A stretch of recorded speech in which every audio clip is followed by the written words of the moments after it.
Welcome back to Incremental, the continuous improvement podcast. I'm Uriel Eisen of Austere Manufacturing.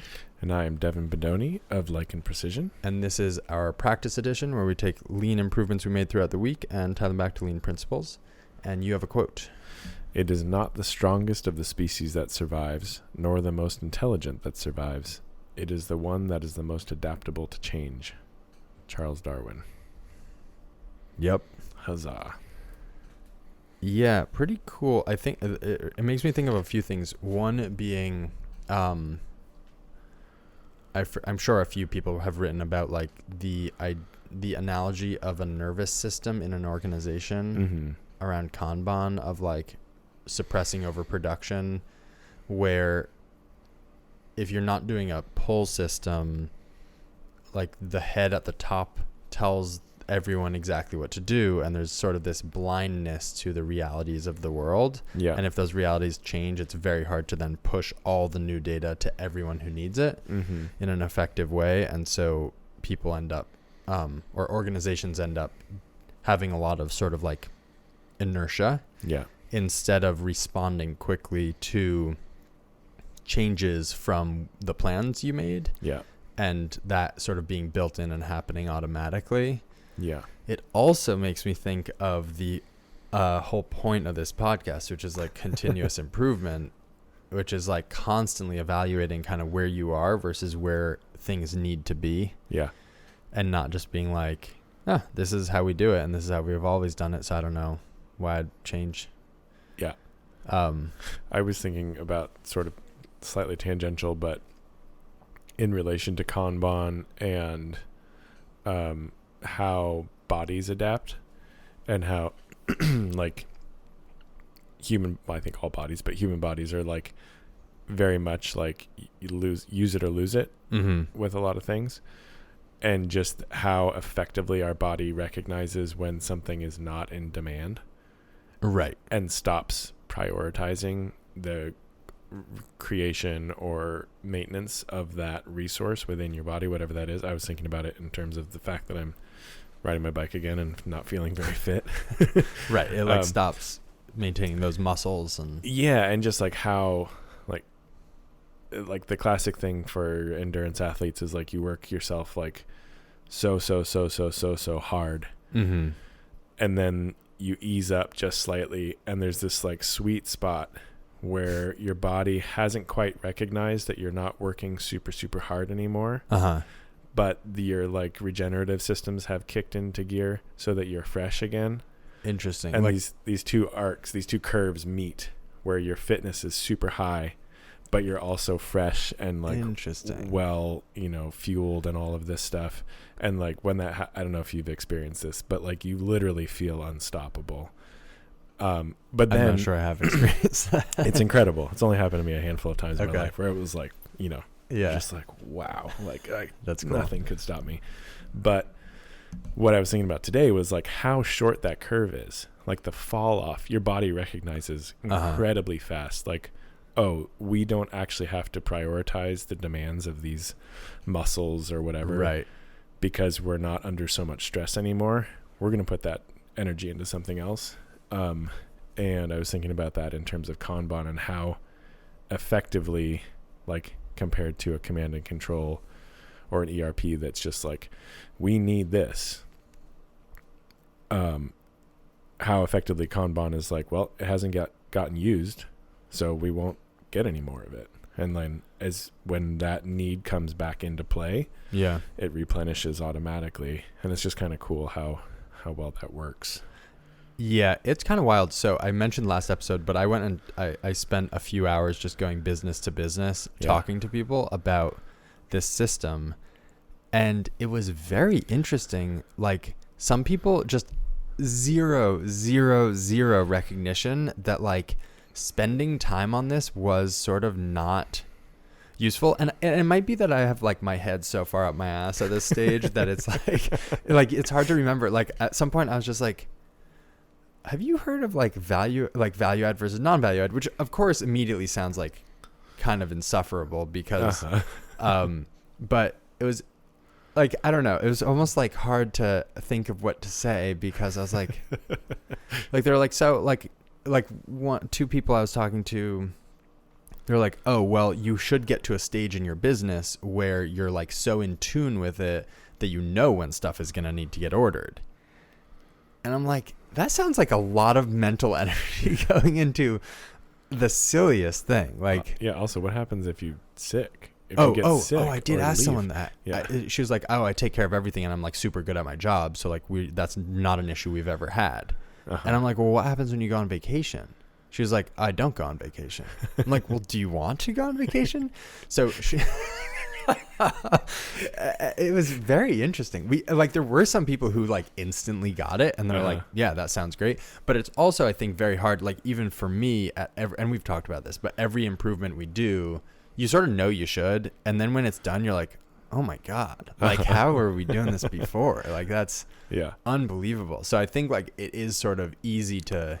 Wait, so what did they say about vacation? I'm so curious. So it's a family-owned business, and they just sync up their vacation so that sort of the whole business closes at the same time. Sounds ideal. Well, not only that, yeah. It does not sound ideal for the customer, but it also is such a huge business risk. I mean, we've talked about this, but like, I am trying to fire myself from pretty much every job I have, right? Yeah. Like that's sort of like when you're early in a business, you're doing everything and there's only a few things that you're like uniquely good at. Uh-huh. And everything else is not what it doesn't bring the most value to the business. Yeah. And I think a lot of small business operators are stuck doing ordering. And then the difficulty there is like your business stops when you leave because stuff stops getting ordered. Yeah. I mean, there's many reasons why it stops. You know, for me, I'm trying to finish out like for me it's ordering, which we just solved, and paint, which I'll let you know. But yeah. So that was kind of a funny one. But yeah, a bunch of people just had zero recognition that was like a useful thing. Yeah, that's kind of wild. To just offload. It's like, right, but you just said like you walk into the other office and ask if anyone else needs something, and that they're like, oh yeah, I just walk over and I said, do you need anything while I'm ordering? And they say no, and like that works. So I don't know. I'm like, right, but this would be like 5 to 10 times faster. Yeah, anyway, it was kind of funny. But then I wouldn't get to talk to Julia. Right, it was some of that. There was also some of like, I realized after, if you're talking to someone whose whole role at a company is ordering and they're really good at their job and you're like, hey, we have a software that basically like makes you totally unnecessary. Yeah. It was a bit of a personal attack. Like I talked to someone else and he was like, oh, she handles all the stuff you're talking about. And from the other room, this lady's like, yeah, we don't need that. And I was like, all right, good to know. Yeah, people do. It is kind of wild that. I mean, imagine if someone walked in. I mean, you would be thrilled about this, but imagine if someone walked in and was like, hey, this system just does the programming for your CNCs. Like, someone sends you a part, it will program it for you. I feel like there'd be a part of me that would be like, I'm sure I'd do a better job. Right? Like, I mean, I'd be excited about it. I would also be worried about, like, what that means for the business, et cetera. Well, I guess that's what's funny is that people immediately go to, like, it's just such short-sightedness where instead of being like, oh, I won't have to do this. This means I could do something very cool instead. Right. It's like, just like, oh, I talk to your son or whatever. Or in the business even. Just be like, okay, I'm not busy ordering stuff. Maybe I'm going to like figure out a new ad campaign. Grow the business or whatever the case may be. Or like have tea. Right? Yeah. You know? It's like, if you could still be here and still get paid and do your job just as well. And maybe I've mentioned this before. I had a friend who had a job and he like automated like 90% of it. You did. Did I mention it on the podcast? I don't know. He automated like 90% of it basically to the point where he had a touch point where he would review all the things that it had collated and then send them out. And so like he had a whole other job at the same time and was being a stay-at-home dad. Okay. That's amazing. Yeah. And this was the most amazing thing. He was one of the highest performing employees. Excellent. I think the most amazing thing is then what happened when they found out. Did they actually find get out? rid of him? I don't think they got rid of him because of that. Oh. No. I think the company just got, I think it was a startup. And Oh, gotcha. Yeah. Oh, maybe I'm thinking of someone else. I don't think that was part of it. I should clarify. That's funny. Yeah. Yeah, but I think this is sort of why, like, I think this is like when you start to lose perspective, like we're, whatever, 2 years in, 3 years in. Something like that. And fundamentally, I think we're like, you become very aware of all the things in the business that can use improvement. And so any spare human, like, time. Yeah. It's not like, oh, you know, Deborah in reordering suddenly got replaced by software. Goodbye, Deborah. It's like, oh my God, now look what we can do with Deborah. Like, we're already paying, right? Yeah. Like, there's so much. And I think having that foundation, I mean, back to last episode's quote, I think like having that foundation where there is an assumption that like there's so much to do and so many better things to do with your creativity. Mm-hmm. Then the last is like that ninth lean waste of chaos. I think is also part of it, right? If you've never seen what something looks like when it's systemized, you're not going to be that excited about systemizing something. Right. It's like, oh, a lot of hard work. And I'm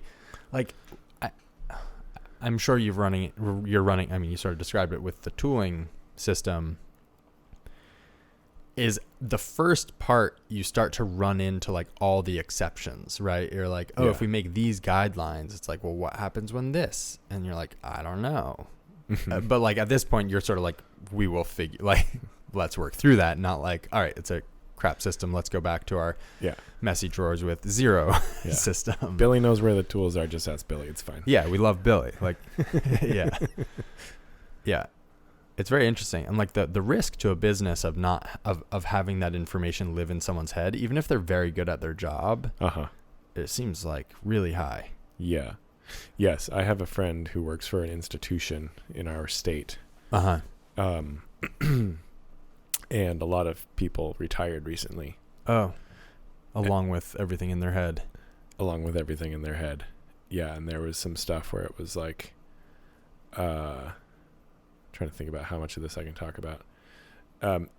There's public safety involved, and it was like there was requirements for escalators, or no, not escalators, elevators to be inspected.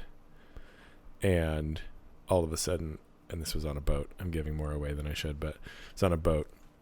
All of a sudden the Coast Guard was like, you can't be sailing any of your vessels because your elevators have not been inspected. And everyone was like, wait, we have to inspect our elevators? And then they're like, track somebody down. They're like, oh yeah, Cynthia used to handle that. She knows the whole thing, but she retired. Oh my God. And so they like almost shut down like a huge infrastructure just because somebody had it in their head for the past 30 years. Yeah, and like people can just get hit by a bus or something, right? Yeah, or that. Yeah. Like it's not. Yeah. And then you can't call them. Yeah. And you're like, who do you talk to? Right. No, it's a huge risk. Even not regarding like, I mean, I've been thinking a lot about it in terms of Kanban, which by the way, on the topic of lean improvements, which is theoretically this episode, one improvement, I'm curious on your thoughts on this, calling them order cards instead of Kanban.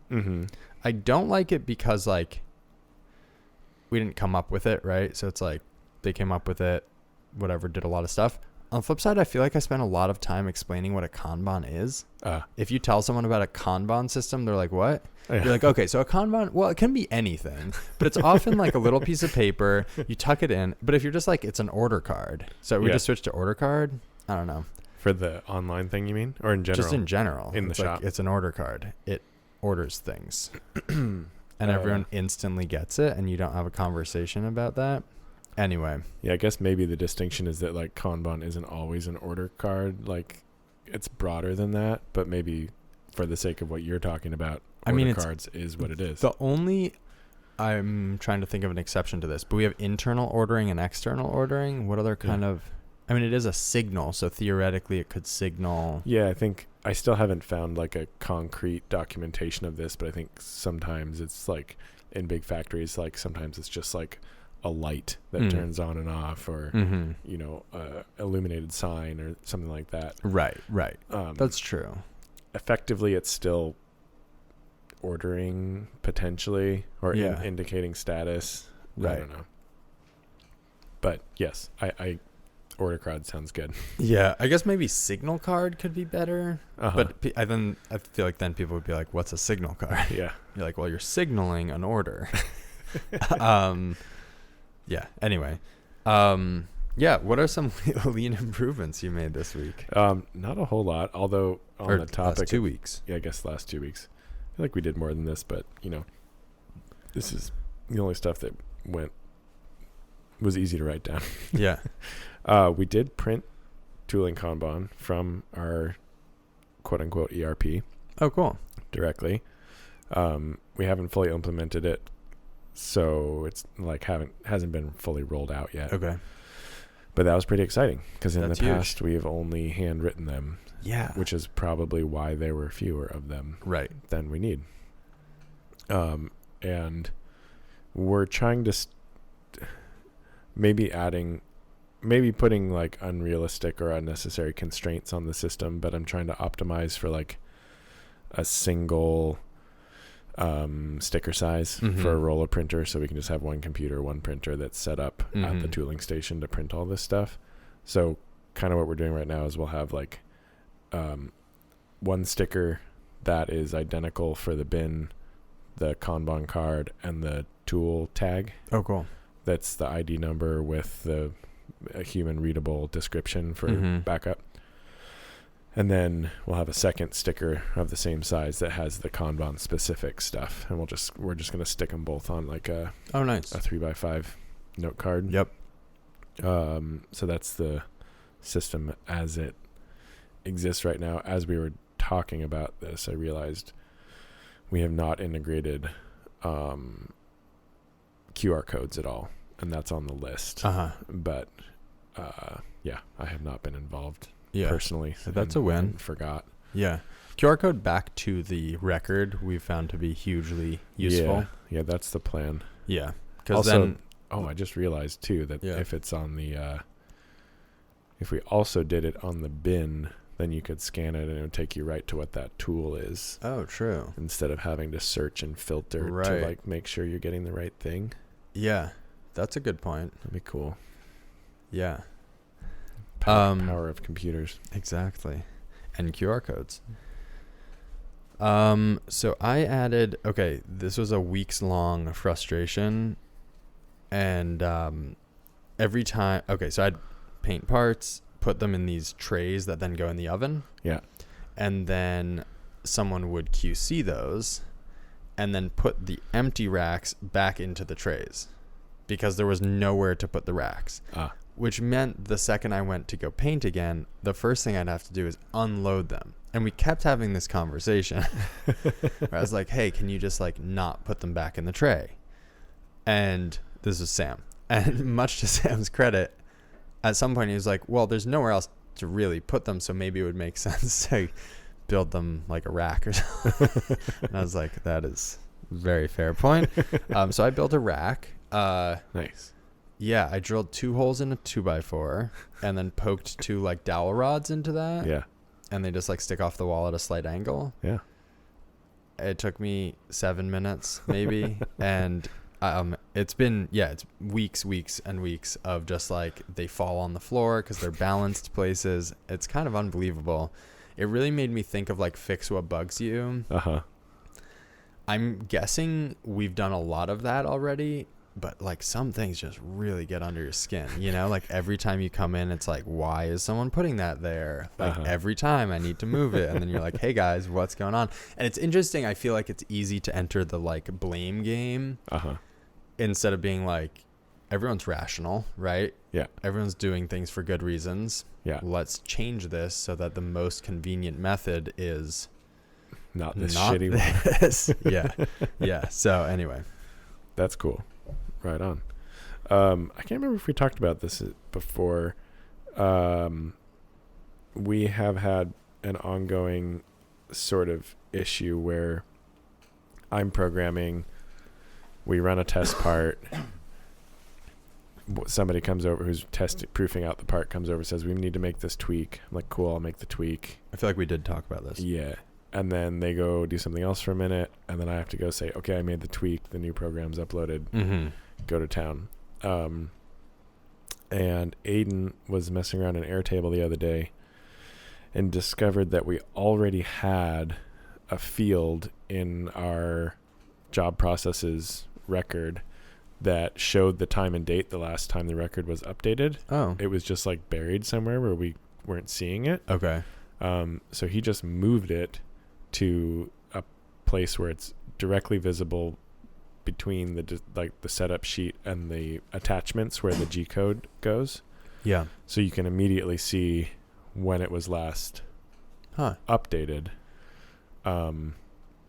So that I don't have to walk around, and I still might give a flag or something. But right now, in theory, someone could say, oh, this was just updated 2 minutes ago, not 45 minutes ago when I started proofing this part. This is the new version. Interesting. Now, I don't know that this would make sense, but you could probably, we were just talking about Stream Decks offline. Yeah. You could probably also have a Stream Deck button that texts someone. Oh. And you could have the, 3-4 people, whatever. Yeah. I don't know. That would be... Our end game is that people make their own edits. So I don't want to optimize this too much. That makes sense. Yeah. But we're a long ways from there. So maybe in the interim. Yeah. I feel like there's a simpler way. Simpler way for what? Just like, I saw a shop tour. I forget who it was, so I apologize. But it was 2 solo cups. One was green, one was red. Oh. And I wonder if that you could have a signal, a visual indicator that when someone, if this is I don't know how common it is. It's many times a day. So if someone came over and asked you, you would turn the thing to green or red, and then you turn it back. So anytime they're walking, they can just glance over, and when they see it's green, they can come, or they know it's done. But that would assume that there's only one in the queue every time. Yeah, I was just thinking that. Yeah, we'd have to have one for each machine. Or one for each person. Oh, yeah. Or one for each machine. I don't know. Anyway, or you could just keep walking around. That's interesting. Yeah. Well, that sounds like a good attempt. Hopefully it works. Yeah. Again, it's not attacking the core root cause analysis. Right. But it is making things more convenient in the moment. Yeah. So I sort of dug into this a bit, but some of the things we've gotten working on the Kanban database thing, Kanbunny, as it's colloquially known, is email reordering and aggregation, which I think we had last time, but there's been some tweaks. I think you were involved in calling out some formatting issues. Oh. Yeah, which I'd love to ask you about specifically. Because I think we cleaned them up, and I'm not sure. Right now or in general? Oh, just generally. Yeah, we could go over it. But so now the emails. The emails basically, we were having, one of our biggest issues was ordering from vendors who do email orders, and that's our webbing. That's the aluminum. I'm trying to think what else. But it was always a hassle, so I'd always put it off. But they're pretty critical. So, so we got that done, and that's been a huge load off. I basically don't do ordering anymore, which is awesome, amazing. Yeah, I mean, I don't know, it's just not time consuming, so that's a big win. Orders have started arriving, which is a little unnerving but also exciting. I'm like, yeah, I don't know, it makes me think do we want touch points, or at least to start off with, do I want to be approving all the orders? But then I'm kind of maybe I'm just being a bit of a control freak here. There's both, because there's both from a cash flow standpoint, or not. I mean, theoretically, but I don't think we have anything it's not like we have a Kanban on our CNC in case we crash it real bad. We've buy a new CNC. Did you send out that order? Yeah. Oh no, it automatically emails the rigger. Yeah, it's all. What's that truck outside? Yeah. So that was so we're getting all that dialed, and Yeah, still a big improvement, I guess. Cool. Long and short of it. Yeah. Lastly, we've been doing a lot of robot, messing around with the robot. We had the thing. Okay, so going back to like just best practices, we sort of skipped that step accidentally with the placement of the robot and where it was trying to paint. And so we spent longer than I'd care to admit, sort of like we'd tweak a toolpath we have to paint like the front side of the buckle and the back side, and it would paint the front side and we make some tweaks there to get that right. And then we'd go to paint the back side and it would error out. And there's a few different errors. One is like it can't reach that spot. Another is literally just crashes into itself because it's contorted into a pretzel, which is sort of the underlying issue. But or the joint speed it was calling out couldn't, it can't get there. Yeah. We finally, after a little while of messing with this, just like realized we just had fun. We had placed the robot too close to what it was trying to do. And so it was, in a pretzel. And so it was really hard to move in any direction. And then as you get the axes close to each other, or like as you get near the axes, this isn't making a ton of sense, but anyway, in like, the idea of kinematic constraints, there's a book, I'm forgetting what it's called. It's a way for analyzing the ability of structures to move, and when axes cross, you basically approach a singularity. So we were running into that issue.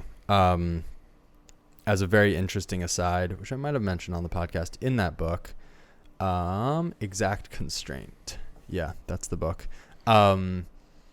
In there, they came up with this system for web processing, which is like plastic film, paper, newspapers.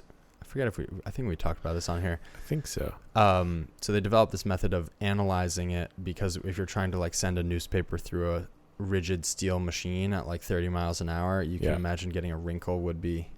Yeah.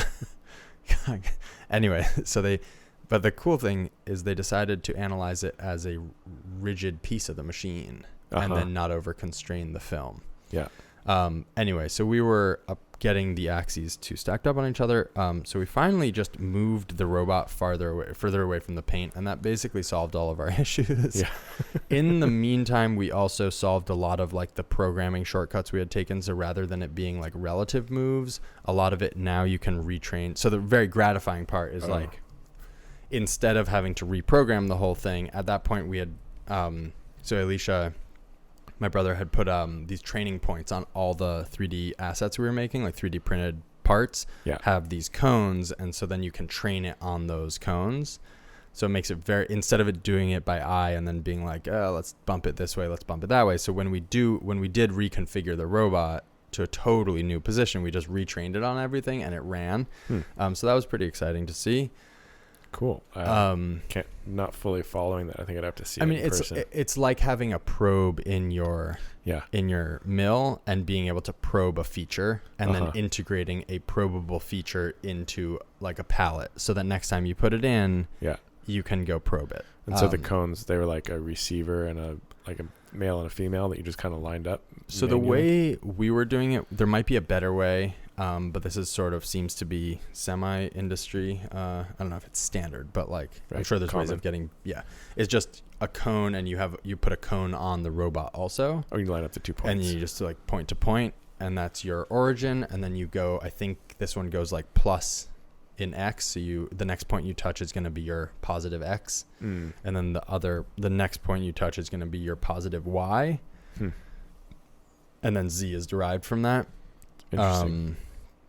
Anyway, that's cool. Yeah. So it's interesting. It's very funny learning these things. It's like, you don't know which workarounds are kind of common, right? Or what you're doing in a really ridiculous way. You know what I mean? Yeah. You're not. Yeah. Anyway, so making good progress on that. We finally painted a part that looks very close to passable. So cool. That's awesome. Yes. Right on. I just remembered one other one, sort of on the tool ID, tool organization thing. further thinking, I wish I could have started this from scratch, but sort of can't. Okay. We could, but it'd be a much bigger lift than it already is. I had this realization that your ID numbers really should relate to your storage system. In that, well, if you're using sequential numbers, they put like sized things in like sized areas.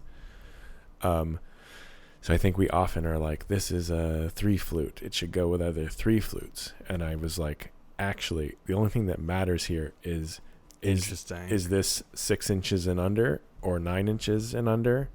And is it 2 inches wide or is it 2 inches tall? Right. So like a big face mill can't fit in a really shallow drawer. Yeah. And so you could group that all to one. Right. And a 9-inch long reamer can't go in the same, well, it can. A 2-inch long drill can go in the same bin as a 9-inch long reamer, but not the other way around. Right. Without making that whole row 9 inches tall. Yeah. So in the interest of standardization. Yeah, I wouldn't have thought of that. I didn't either until we were like, Damn. where are we going to put the reamers? I was like, Okay. So we created a long tool number range. Oh, yeah. And so far, I think basically there's just a handful of drills and a lot of reamers that will go in there. But I think moving forward, it's just going to be anything that's over a certain length. Will be in that other range. Regardless of how it's used. The whole like how it's used thing to me at this point is kind of like a total dead end. That's so interesting. Yeah. I mean, it seems like you started at a point of like everything was organized by how it was used. Yeah. And so it's interesting. The second you step away from that system, which is not a very good system and it's quite limited, but it's hard to let go of that. It is because of what we talked about last episode, where we have so many crutches built into identifying things and organizing. And just years of doing it that way. Yeah. Like this is the thing like the other thing, and this is how I use it. So it goes with the thing that's like it. Every shop I've organized, it's like, this is the drawer with all the screwdrivers. This is the drawer with all the pliers. But if each tool had an ID, it's like, why bother? Yeah. I mean, I think there's some things that like organizing, whatever. For a while, we were organizing taps and their gauges, their ID, OD gauge, like all together as one. So like all the 1/4-inch stuff was together, and that was convenient. Not sure if that's a long. I guess there's places where it makes sense. Totally. But then it also breaks down. Anyway, so created this long tool range. Was a interesting. That's clever. Epiphany moment.